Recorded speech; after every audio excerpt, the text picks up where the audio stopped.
Question number 1, आप थोड़ा जवाब देते चलना। हम स्टार्ट कर रहे हैं सीपीपी नंबर 33।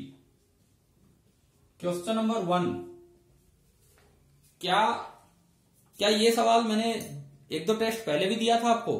ये का ये क्वेश्चन, क्या ये सवाल आपके पहले दिया गया है पिछले एक दो टेस्ट में?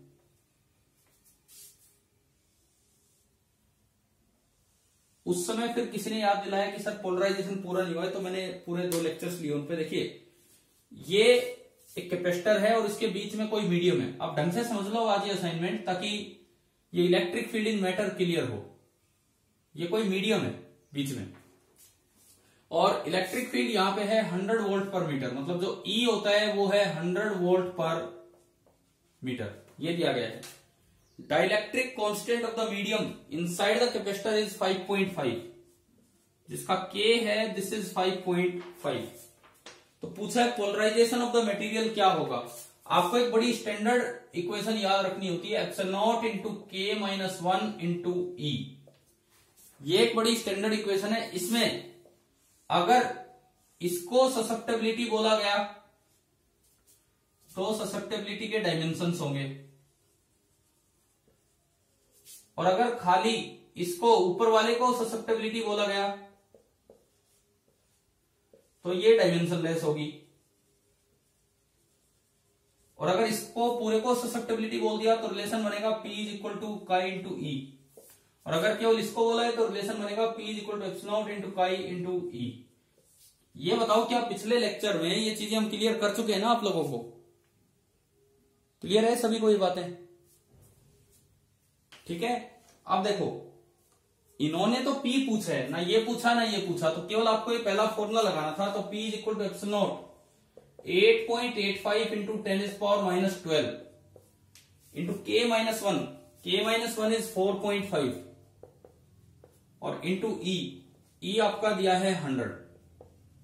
तो जब इसको सिंप्लीफाई करते हैं तो ये निकल के आएगा 3.98 इंटू 10⁻9 इन SI यूनिट, जो कि होती है coulomb per metre square. SI unit आती है कूलम पर मीटर स्क्वायर, तो उससे ये हो गया।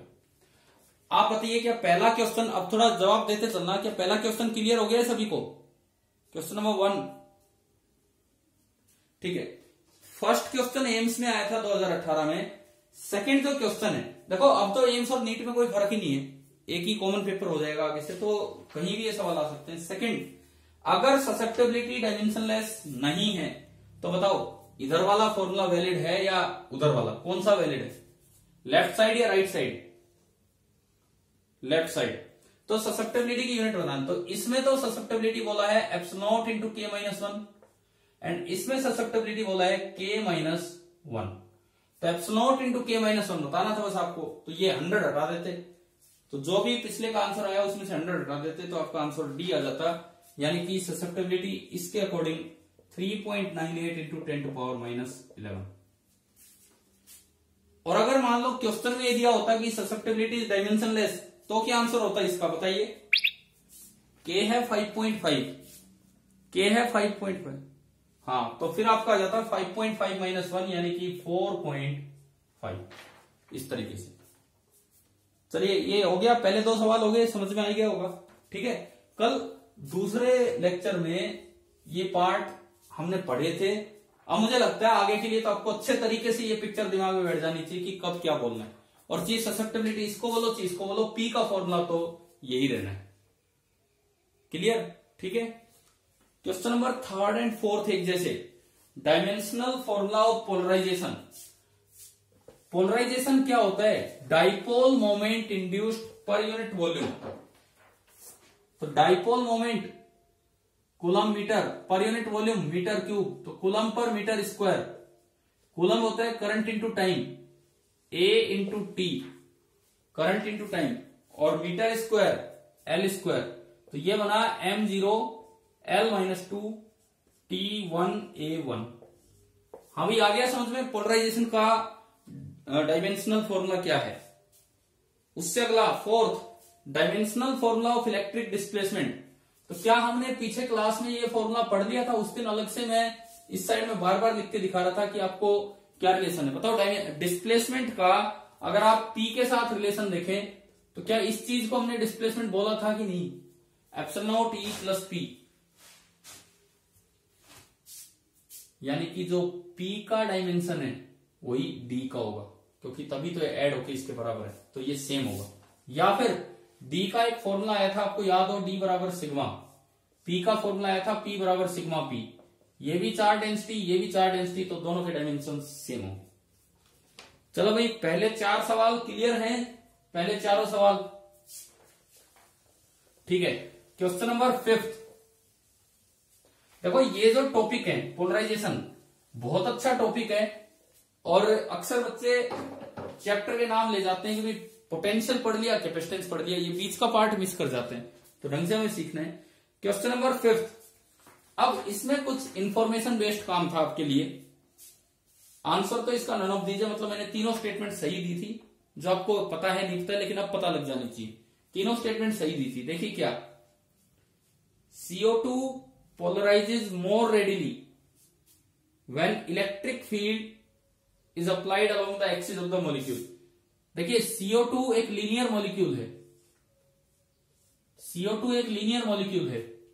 अब अगर आप इस मॉलिक्यूल में पोलराइजेशन करवाना चाहते हो तो इधर E अप्लाई करोगे तो डाइपोल मोमेंट इंड्यूस्ड ज्यादा होता है, और परपेंडिकुलर डायरेक्शन में अप्लाई करोगे तो डाइपोल मोमेंट इंड्यूस्ड कम होता है। इधर E अप्लाई करोगे तो मोशन सेपरेशन ज्यादा हो पाएगा, क्योंकि मान लो इस तरह का कोई लंबा कमरा है, इस तरह का लंबा कमरा है, इस तरह का कमरा है, और उसमें हमें चार्ज सेपरेट करने, तो पॉजिटिव ज्यादा आगे जा सकता है, नेगेटिव ज्यादा पीछे।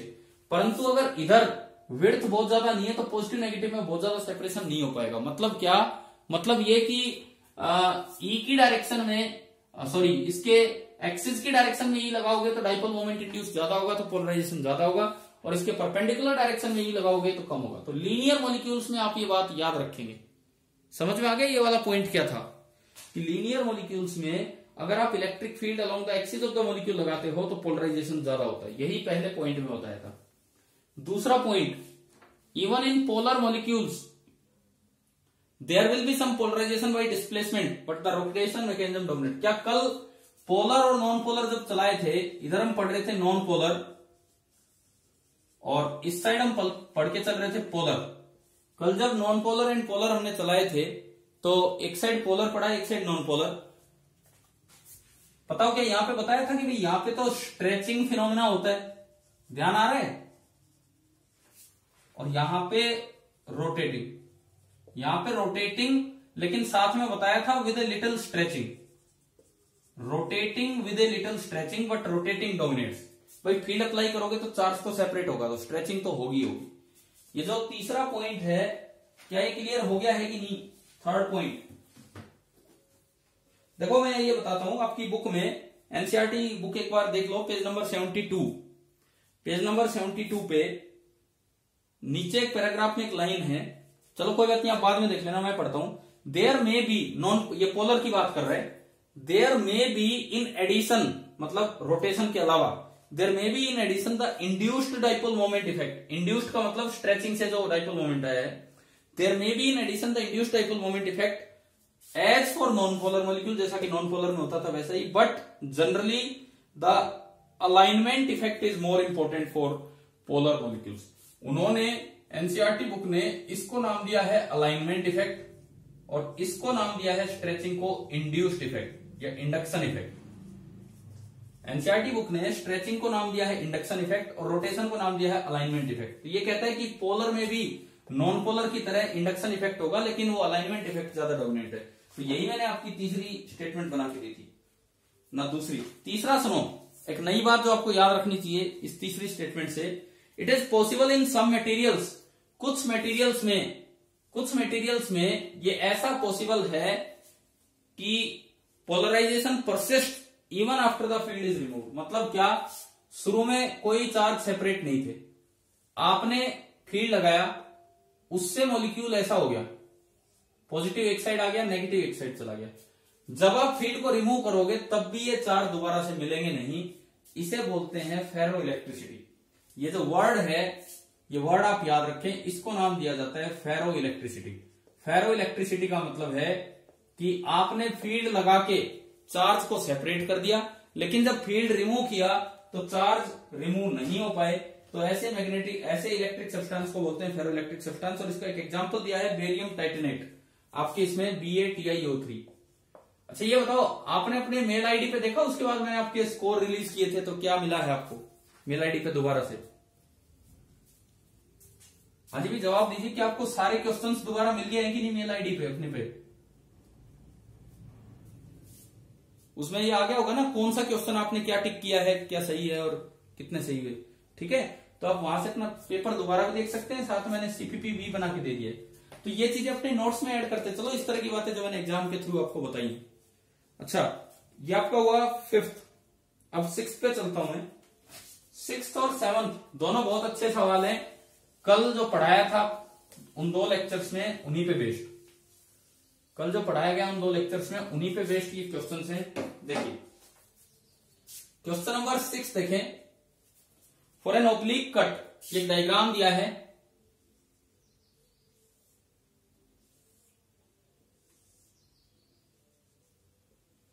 ये इस तरह का डायग्राम दिया गया है। For an oblique cut on the right side of polarized dielectric rod, right side में एक कट लगा रखा है, ओब्लिक कट है। और इस तरह का कट है कि यहां दिखाया है कि पोलराइजेशन तो इधर है, लेकिन जो इसका एरिया वेक्टर है एन कैप वो इधर है और इसके साथ थीटा एंगल पे। और ये लेफ्ट साइड का एरिया लिखा है ए और ये लिखा है ए एंड। इस तरह का डायग्राम आपको दिया गया है। अब बोला है induced surface charge density on the right surfaces, right surface पे इंड्यूस्ड सरफेस चार्ज डेंसिटी कितनी होगी? तो आप बताओ क्या ये फॉर्मूला हमने पढ़ा दिया आपको? Sigma P is equal to P dot n cap. हाँ जी बोलिए, कल की क्लास में पढ़ा था ये formula, sigma P is equal to P dot n cap. तो इसको अप्लाई करवाओ, इसको अप्लाई करवाओ। P का magnitude P, n cap unit vector है उसका मैग्नीट्यूड 1 और डॉट प्रोडक्ट में आता है कोस थीटा। ये एन कैप की डायरेक्शन, ये P की डायरेक्शन, तो इनके बीच का एंगल है थीटा। तो केवल एक बार आपको बस ये फॉर्मूला अप्लाई करना था और सिग्मा P निकल के आ गया P कोस थीटा। इतना सा सवाल था ये, इतना सा, इस तरह से बस ये करना था इस डायग्राम से। आ गया होगा समझ में क्वेश्चन नंबर 6। अब मैं चलता हूं क्वेश्चन नंबर 7 की तरफ।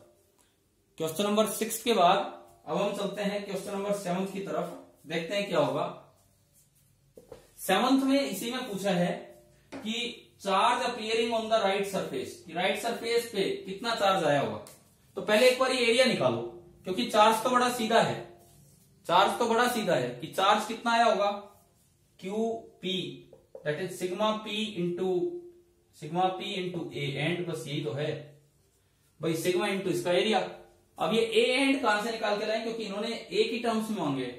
तो ये देखो, कभी इलास्टिसिटी में भी ऐसा काम पढ़ाया है हमने आपको, इलास्टिसिटी के टाइम, ध्यान है इलास्टिसिटी के टाइम स्ट्रेस स्ट्रेन में भी ये डायग्राम बनता था। ये ए है, ये ए एंड है, वो एंगल थीटा है तो ये भी थीटा होगा। दो सरफेसेस के बीच का जो एंगल होता है वही उनके नॉर्मल के बीच का होता है। तो ये जो P वेक्टर है तो ये तो ए के नॉर्मल है, और जो एन कैप वेक्टर है वो ए एंड के नॉर्मल है। तो अगर इन दोनों सरफेसेस के बीच का एंगल थीटा है तो इनके नॉर्मल्स के बीच का एंगल भी थीटा होगा। अब देखो इसको, देखो ये एरिया की ट्राइंगल बन गई, ये बेस, ये परपेंडिकुलर, ये हाइपोटेन्यूज। अगर हाइपोटेन्यूज ए एंड है तो इधर की side component A and cos theta और नीचे वाला ए एंड साइन थीटा। तो ए एंड कोस थीटा को मैं लिख सकता हूं ए। बताइए भाई ये ट्राइंगल आई क्या समझ में, ये वाली ट्राइंगल, और यहां से ए एंड आपका क्या बना, A upon cos theta. A and आपका बना ए अपॉन कोस थीटा। ये ए अपॉन कोस थीटा आपने इसमें पुट किया तो यहां पे QP आ गया। सिग्मा P की वैल्यू है P cos theta, sigma P की वैल्यू है P cos theta, and A and की वैल्यू है A upon cos theta. Cos theta से कोस थीटा कैंसिल, और सिंपली ये चार्ज कितना निकल के आ रहा है, प्लस का आ रहा है P इंटू ए। अभी बताओ क्या दोनों क्वेश्चंस क्लियर हो गए हैं कि नहीं, 6th और 7th? हाँ जी भाई क्लियर है सभी को?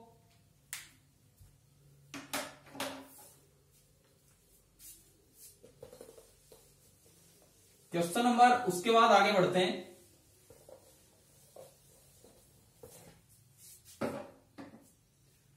क्वेश्चन नंबर 8, 6th और 7th के बाद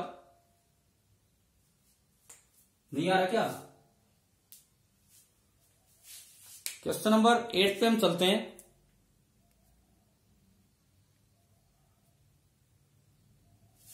एक मिनट तो रुको।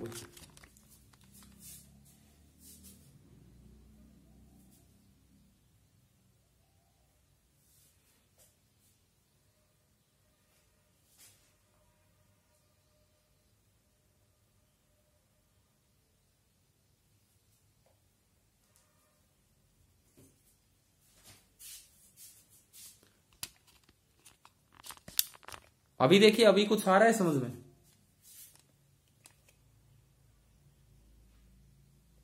ठीक है, चलिए अब देखते हैं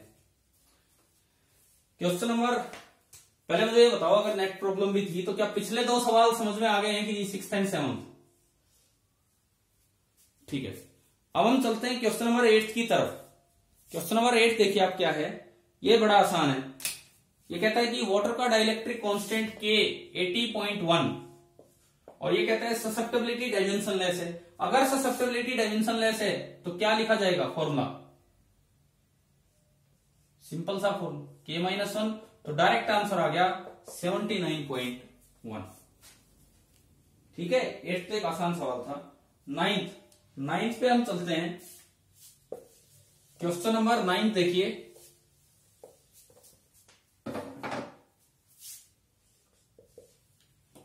क्वेश्चन नंबर 9 हम देखें कि इन अ यूनिफॉर्मली पोलराइज्ड डाइलेक्ट्रिक, भाई कल पढ़ा दिया था, अगर यूनिफॉर्मली पोलराइज्ड, देखो जो बाउंड चार्ज डेंसिटी थी वो हमने पढ़ा था, नेगेटिव डाइवर्जेंस होती है। बाउंड वॉल्यूम चार्ज डेंसिटी जो अंदर होगी, नेगेटिव डाइवर्जेंस ऑफ P, जिसको हम यूं लिखे थे माइनस डेल डॉट P। बताओ, कल बताया था ये वाला फॉर्मूला एक बार। और हमने ये कहा होगा कि बुक में भी एक डायग्राम के साथ लिखा था कि अगर P यूनिफॉर्म है तो उसका ये डाइवर्जेंस 0 होता है, तो जो बाउंड चार्ज डेंसिटी होगी वो कितनी होगी? 0। तो इसमें पहली स्टेटमेंट है कि induced volume surface charge density is non zero, तो ये तो गलत होगी, क्योंकि अगर यूनिफॉर्म पोलराइजेशन है तो रो भी 0 होगा। ठीक है, दूसरी statement, induced surface charge density sigma P, जिसका फॉर्मूला था P dot n cap, it में भी पॉजिटिव, नेगेटिव और 0। ये सही है, मैंने आपको बता भी दिया था। जैसे ये बीच में का ये पार्ट है, P आगे की तरफ है, तो इस पे एन कैप आगे है, इस पे एन कैप ऊपर है और इस पे एन कैप पीछे है।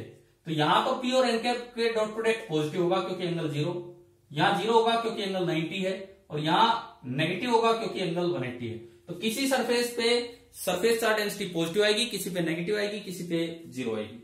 आप बताएं कि यहां तक ये समझ में आ गया है कि नहीं? ठीक है, क्वेश्चन नंबर 10 देखते चलो फटाफट। 9th के बाद क्वेश्चन नंबर 10, इसको हम देखें। पैरेलल प्लेट कैपेसिटर है, दोनों प्लेट्स हॉरिजॉन्टल है, लोअर प्लेट एक लिक्विड में डाल रखी है जिसका डाइलेक्ट्रिक कांस्टेंट है K। मुझे लगता है यार ये एक दिन करवाया था मैंने क्वेश्चन इस तरह का, कैपेसिटेंस के टाइम में भी, शायद मुझे याद आ रहा है ये क्वेश्चन भी करवाया था मैंने कि लिक्विड थोड़ा सा राइज कर जाता है, कितना राइज करता है, बट अभी छोड़ो, अभी तो छोटा सा ही काम है। इस लिक्विड का डाइलेक्ट्रिक कांस्टेंट है K। अपर प्लेट पे चार्ज आया Q, बैटरी कनेक्ट करने से, इसका मतलब लोअर प्लेट पे आया होगा -Q, इस तरह का हुआ होगा। चार्ज इंड्यूस कितना हुआ होगा? एक और इंडक्शन और करवा लीजिए। देखो, इस लिक्विड पे इधर की तरफ नेगेटिव चार्ज इंड्यूस होगा और इधर की तरफ पॉजिटिव होगा। कितना इंड्यूस होगा? फैराडे फॉर्मूले से 1 - 1/K, याद है ना ये फॉर्मूला। और यहां कितना, यहां इंड्यूस होगा 1 - 1/K प्लस का। बस ये इसका डिस्ट्रीब्यूशन है। क्या इस तरह का कोई सवाल कैपेसिटेंस के टाइम लिया था हमने, इस तरह का क्वेश्चन? चलो नहीं याद है, कोई बात नहीं, करवाया था ना ये कि राइज कर जाएगा, कितना राइज एनर्जी से, और उससे करवाया था। देखो अभी इन्होंने पूछा बस 2 सवाल कि अपर सरफेस ऑफ लिक्विड पे कितना चार्ज इंड्यूस होगा, तो डायरेक्ट आंसर आ रहा है -Q × 1 - 1/K। दूसरा, लोअर सरफेस पे नेट चार्ज कितना होगा, तो ये तो इंड्यूस होके आया और ये बैटरी से आया, दोनों का सम कर दो, तो Q × 1 - 1/K -Q, Q से Q कट जाएगा और आंसर बचेगा -Q/K। तो ये आपके दोनों हो गए 10th एंड 11th। 12th आता होगा कि पोलर मॉलिक्यूल क्या होते हैं और नॉन पोलर मॉलिक्यूल क्या होते हैं, सीधा सीधा था 12th। देखिए रॉन्ग स्टेटमेंट छाटनी थी नॉन पोलर में। यूं बताओ क्या पॉजिटिव और नेगेटिव चार्ज कोइंसाइड करते हैं नॉन पोलर में in the absence of external field? Non polar में बिल्कुल करते हैं, तो स्टेटमेंट सही है। दूसरा कहता है वो don't coincide in the presence of external field, हाँ वो एक्सटर्नल फील्ड लगाने पे थोड़ा सेपरेट हो जाती है, ये भी सही है। तीसरा कहता है positive and negative charges are displaced in same direction, ये गलत है। फील्ड अप्लाई करोगे तो पॉजिटिव चार्ज तो फील्ड की डायरेक्शन में जाएगा और नेगेटिव फील्ड की अपोजिट, तब जाके ये ऐसा मॉलिक्यूल हो जाता है। तो ये गलत है कि दोनों सेम डायरेक्शन में सेपरेट होंगे। क्लियर, 12th हो गया। 13 देखो, क्वेश्चन नंबर 13, ये भी कल मैंने क्लास में फॉर्मूला निकलवा दिया था यार आपको। ईपी होता है sigma upon epsilon naught, sigma P upon epsilon naught. देखो आप अपने कॉपी नोट्स रिवाइज करना। And E P cap is equal to minus P cap, और पी की वैल्यू थी सिग्मा पी, ये कल करवाए थे काम। तो इन सबको इकट्ठा किया तो ईपी वेक्टर आपका निकल के आया था minus P vector upon epsilon. क्या ध्यान है, ये वाला फॉर्मूला कल करवाया गया था विद डायग्राम, जब बीच में एक डाइलेक्ट्रिक डाला था और इधर उधर फील्ड लगा के। हो गया ना, ठीक है। 14th डायरेक्ट है कि रो वॉल्यूम चार्ज डेंसिटी जो आती है that is negative divergence of P. आपसे ये पूछा था कि डाइवर्जेंस होता है, ग्रेडियंट होता है, कर्ल होता है, डाइवर्जेंस। अच्छा, इसमें एक ऑप्शन दिया है कि रो पी 0 होगा, वो गलत क्यों है? इस सवाल में वो गलत इसलिए क्योंकि इन्होंने ये नहीं दिया कि पी यूनिफॉर्म, वो 0 तभी होगा जब पी यूनिफॉर्म हो। चले भाई, 14th भी हो गया ना। 15th लास्ट क्वेश्चन इस असाइनमेंट का, द रिलेशन। हाँ जी, कौन सा? अभी बताता हूं, एक बार 15th करवा दो। P इज इक्वल टू काई इंटू ई, क्या ये रिलेशन कल पढ़ा था हमने? ये वही तो है कि epsilon naught into K minus 1 को आप काई बोल दो, यानी कि P is directly proportional to E। आपकी बुक में एक लाइन लिखी है कि this is valid for linear, मैंने कल बताया भी था, isotropic solids. Linear isotropic solids के लिए वैलिड होता है। तो ये आपका हो गया 15। एक 12वां सवाल दोबारा पूछ रहे हैं, वो और देख लीजिए बस। Question number 12। हाँ जी,